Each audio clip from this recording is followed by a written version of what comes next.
அளவற்ற அருளாளன் நிகரற்ற அன்புடையோன் இல்லாமல்ல அல்லாஹுவினுடைய திருப்பெயர் கொண்டு துவங்குகின்றேன். இல்லாமல்ல அல்லாஹுவினுடைய மகத்தான கிருபையால் கருணையால் 5 நோன்புகளை நிறைவு செய்துவிட்டு 6வது நோம்பினுடைய தராவிகை தொழுதுவிட்டு நாம் எல்லாம் அல்லாஹுவினுடைய இல்லத்திலே ஒன்று கூடி அமர்ந்திருக்கின்றோம். அல்லாஹு ஜல்லஷானஹு தஆலா இதுவரைக்கும் நாம் நோற்ற நோன்புகளை அல்லாஹு கபூல் செய்வானாக.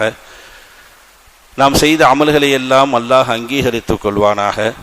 இன்றைய தராவிகளை ஓதப்பட்ட அனைத்து குடும்பத்தினர்கள் அகில முஸ்லிம்கள் அத்துணை நபர்களுக்கும் அல்லாஹு தந்தருள் புரிவானாக. எஞ்சி இருக்கக்கூடிய காலங்களிலே எல்லா நோன்புகளையும் ஆரோக்கியத்தோடு இஹ்லாஸோடு உளத்தூய்மையோடு செய்யக்கூடிய தௌஃபீக்கை அல்லாஹ் நமக்கு தந்தருள் புரிவானாக. ஆமீன் யா ரப்பல் ஆலமீன். கண்ணியத்திற்கும் மிகுந்த மரியாதைக்கும் உரித்தான் அல்லாஹுவின் நல்லடியார்களே, திருமறை வேதத்திலே சூரத்துல் அன்ஆம் அப்படிங்கிற ஒரு சூரா, இந்த சூரா குர்ஆனில் 114 சூறாக்கள் இருக்கிறது. அதில் 6வது சூறாவாக இந்த சூறா இடம்பெற்றிருக்கிறது. இந்த சூறாக்கும் மற்ற சூறாவுக்கும் உண்டான ஒரு சிறப்பு என்ன அப்படின்னா, மற்ற சூறாக்கள் எல்லாம் பல கட்டங்களாக இறங்கப்பட்டது. இப்போ உதாரணத்துக்கு சூரத்துல் பக்கராங்கிற ஒரு சூறா இருக்குது, அது குர்ஆனிலே மிகப்பெரிய ஒரு சூறான்னு வைங்களேன். அந்த சூறாக்கள் எல்லாம் பல கட்டங்களாக பல தடவைகள் ஒவ்வொரு ஆயத்துக்களாக வசனங்களாக இறக்கப்பட்ட சூறா. இது போன்ற எல்லா சூறாக்களும் அந்த அடிப்படையில் தான் இறங்கியது. ஆனால் இந்த மற்ற சூறாக்களுக்கு இந்த சூரத்துல் அன்ஆம் என்று சொல்லக்கூடிய இந்த சூறா விதிவிலக்கு என்னன்னா, இந்த சூறாவினுடைய ஒட்டுமொத்த அளவு எவ்வளவு அப்படின்னா 1.25 ஜுசு உட்பட இந்த சூறா இருக்கிறது. கிட்டத்தட்ட ஒரு 1.25 ஜுசு. இந்த சூறாவினுடைய பேர் கால்நடைகள் அப்படிங்கிற பேர். அன்ஆம் அப்படின்னா கால்நடைகள். இந்த சூறாவை ஜிப்ரீல் அலைஹிஸ்ஸலாம் ஒரே நேரத்தில் நாயகம் ஸல்லல்லாஹு அலைஹி வஸல்லம் அவர்களுக்கு ஓதி காட்டி விட்டு போனாங்க. ஒரே நேரத்தில் 1.25 ஜுசு ஓதி முடிச்சுட்டாங்க.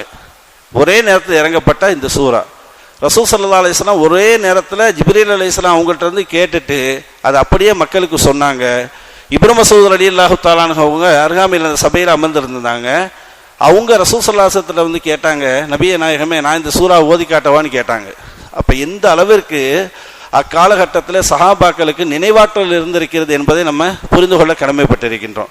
இன்னைக்கு ஒரு கொஞ்சம் பெரிய சூறா, ஒரு குல்ஹுவல்லாஹு குல்லு ரப்பில் ஃபலக் குல்லு ரப்பின் நாஸ், இதை தாண்டி ஒரு சூறாவை நம்ம மனப்பாடம் பண்ணணும் அப்படின்னா குறைஞ்சபட்சம் நமக்கு ஒரு 10 நாள் ஆகுது. மெதுவாக அப்படியே மனப்பாடம் பண்ண ஒரு 1.25 ஜுசுவை ரசூலுல்லாஹ் அப்பதான் ஓதி காட்டுறாங்க. வஹி வந்திருக்கு.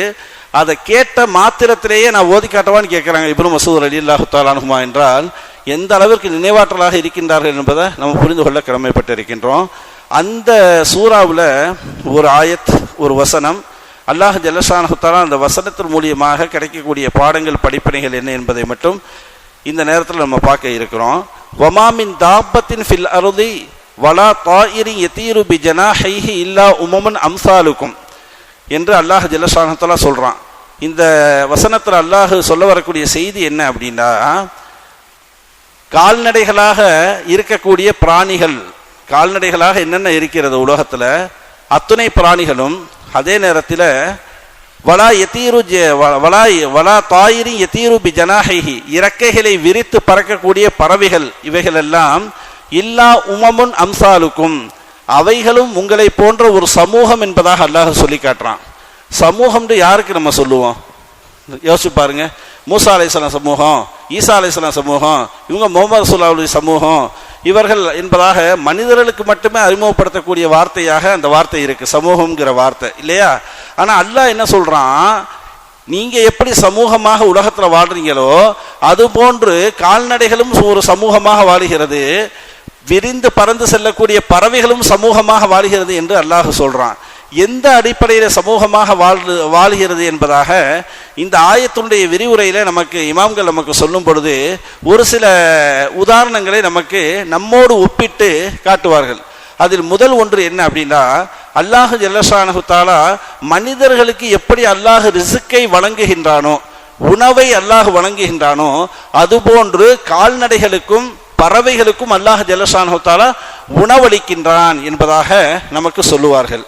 நாம் நினைத்துக் கொள்கின்றோம் அல்லாஹ் நமக்கும் கொடுக்குறான் எல்லாத்துக்கும் கொடுக்குறான் அப்படின்ட்டு. அப்படி அல்ல. அல்லாஹ் ஜல்லஷானஹு தஆலா எல்லா ஜீவராசிகளுக்கும் எல்லா படைப்பினங்களுக்கும் கொடுப்பதை தாண்டி நம்மளுடைய அறிவுக்கு எட்டாத அளவிற்கு உண்டான அந்த பறவைகள், அந்த புழுக்கள், இவைகளுக்கு அல்லாஹ் உணவளிக்கின்றான். மூசா அலைஹிஸ்ஸலாம் ஒரு தடவை கவலைப்பட்டாங்க, தன்னுடைய குடும்பத்தை நினைச்சு கவலைப்பட்டாங்க. என்னடா நம்ம குடும்பத்தினுடைய சூழ்நிலை இப்படி இருக்கிறது, ஏன்னா அவ்வளவு சிரமப்பட்ட ஒரு நபி மூசா அலைஹிஸ்ஸலாம். அப்போ அல்லாஹ் ஜல்லஷானஹு தஆலா அவங்களுக்கு ஒரு சிந்தனை வந்தது, உணவு, ஜீவனாம்சம், இவைகளுக்கு நம்ம என்ன செய்ய போகிறோம், ஒரு சின்ன ஒரு நெருடல் அவங்களுடைய உள்ளத்தில் வந்து அப்படியே அலைபாஞ்சிட்டு போகும் பொழுது அல்லாஹ் சொன்னா, உங்கள் கையில் இருக்கக்கூடிய தடியை எடுத்து பக்கத்தில் இருக்கக்கூடிய பாறையை அடிங்கன்னா. அடிச்சாங்க, நொறுங்குச்சு, உள்ளக்க ஒரு பாறை இருந்துச்சு, அந்த பாறையை மறுபடியும் அடிங்கன்னு அல்லாஹ் சொன்னான். மறுபடியும் அடிச்சாங்க, அதுவும் நொறுங்குச்சு. அதுக்கப்புறம் உள்ள இன்னொரு பாறை இருந்துச்சு, அந்த பாறையும் அந்த தடியை வைத்து அடிங்கள் என்று அல்லாஹ் சொன்னான். மொத்தம் 3 தடவை அல்லாஹ் என்ன செஞ்சான், மூசா அலைஹிஸ்ஸலாத்துக்கு சொன்னான்.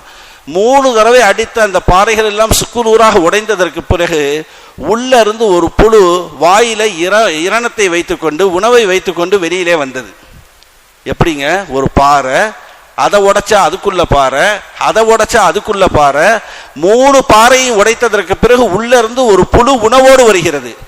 இதை பார்த்த உடனே மூசா அலைஹிஸ்ஸலாத்துக்கு பெரிய ஆச்சரியமாக போயிருச்சு. அதை பார்த்த உடனே அந்த புழு மூசா அலைஹிஸ்ஸலாத்து வஸ்ஸலாம் அவர்களை பார்த்து விட்டு அது சொன்ன வார்த்தைகள் ஹதீதுகளிலே பதிவாகி இருக்கிறது. என்ன சொல்லுச்சு தெரியுமா?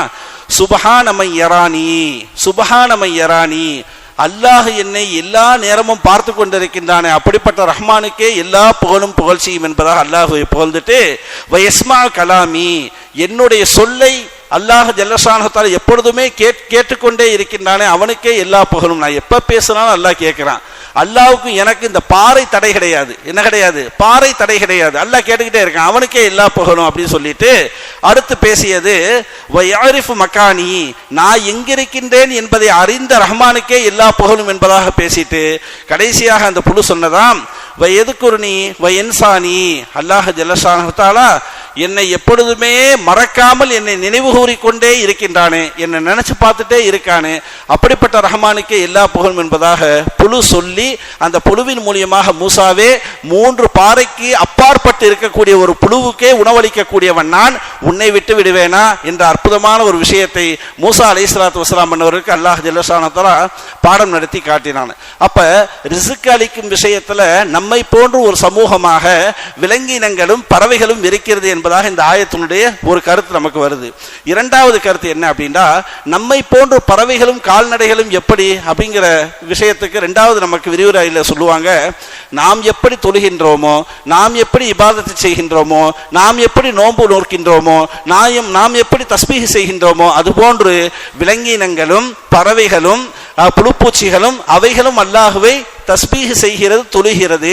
வலாக்கில்லா தஅலமூன தஸ்பீஹகும், என்றாலும் அவர்களுடைய தொழுகைகளையும் இபாதத்துகளையும் உங்களால் நீங்கள் அறிந்து கொள்ளவே முடியாது என்பதாக அல்லாஹ் ஜல்லஷானஹு தஆலா அதனுடைய அந்த தஸ்பீஹாத்துகளையும் அந்த விஷயத்தையும் அல்லாஹ் ஜல்லஷானஹு தஆலா சொல்லி தருகின்றான். அப்ப இபாதத்து செய்யும் விஷயத்திலையும் நம்மை போன்று ஒரு சமூகமாக எது இருக்கிறது, அந்த விலங்கினங்களும் அந்த பறவைகளும் அந்த புழுப்பூச்சிகளும் இருக்கிறது என்பதாக நம்ம பார்க்கிறோம். அடுத்து மூன்றாவதாக நம்மை போன்று அது இருக்கிறது என்று அல்லாஹ் சொல்றானா இல்லையா? மூணாவது என்னன்னா, அல்லாஹ் நம்மை மரணித்ததற்கு பிறகு அல்லாஹ் நம்மை உயிரோடு எழுப்புவான். என்ன செய்வான்? உயிரோடு எழுப்புவான். அதே போலதான் எல்லா ஜீவராசிகளையும் அல்லாஹ் ஜல்லஷானஹு தஆலா பூமியிலிருந்து உயிரோடு அவர்களை அல்லாஹ் எழுப்புவான். எழுப்பி நமக்கு அவங்களுக்கு உள்ள வித்தியாசம் என்ன அப்படின்னா, நமக்கு A to Z அல்லாஹ் கேள்வி கேட்டுருவான். A to Z அல்லாஹ் என்ன செஞ்சிருவான்? கேள்வி கேட்டுருவான். அந்த பறவைகளை, அந்த விலங்கினங்களை, அந்த புழுப்பூச்சிகளை, அவைகளுக்கு என்ன அல்லாஹ் நீதமா இருக்கணுமா இல்லையா? ஒரு கொம்புள்ள ஒரு ஆடு கொம்பில்லாத ஒரு ஆட்டை உலகத்துல முட்டி இருந்துச்சு அப்படின்னா, அல்லாஹ் நாளை மறுமையில அந்த 2 ஆடுகளையும் எழுப்பி எந்த ஆட்டிற்கு கொம்பில்லையோ அந்த ஆட்டிற்கு கொம்பை கொடுத்து, எந்த ஆட்டிற்கு உலகத்திலே கொம்பு இருந்ததோ அந்த ஆட்டிற்கு கொம்பை எடுத்து அல்லாஹ் குத்தியதை போன்று மறுபடியும் குத்த சொல்லி, இப்படியெல்லாம் அதர்களுக்குள்ளே நடந்த அந்த அநீதிகளுக்கு அல்லாஹ் சரியான முறையில தீர்ப்பு வழங்கிவிட்டு கூனி துராபா அப்படின்னு சொல்லுவான். என்ன அர்த்தம்? நீங்க எல்லாம் மண்ணா போயிருங்க, என்ன செஞ்சிருங்க, உங்களுக்கெல்லாம் முடிச்சு ஃபினிஷ், டோட்டல் ஃபினிஷ், நீங்க எல்லாம் மண்ணா போயிருங்கன்னொன்னே பறவைகள், புழு பூச்சிகள், கால்நடைகள் எல்லாம் மண்ணோட மண்ணா போயிடும். இதை பார்த்துட்டே இருப்பானா யாருங்க? இறை நிராகரிப்பாளன். இதை பார்த்துட்டே இருந்துட்டு அவன் சொல்லுவானா, குர்ஆன்ல அல்லாஹ் சொல்றான், ஃபயகூலுல் காஃபிரு யா லைத்தனி குன்து துராபா, இறைவா எங்களையும் மண்ணோடு மண்ணாக நீ ஆக்கி இருக்க கூடாதா?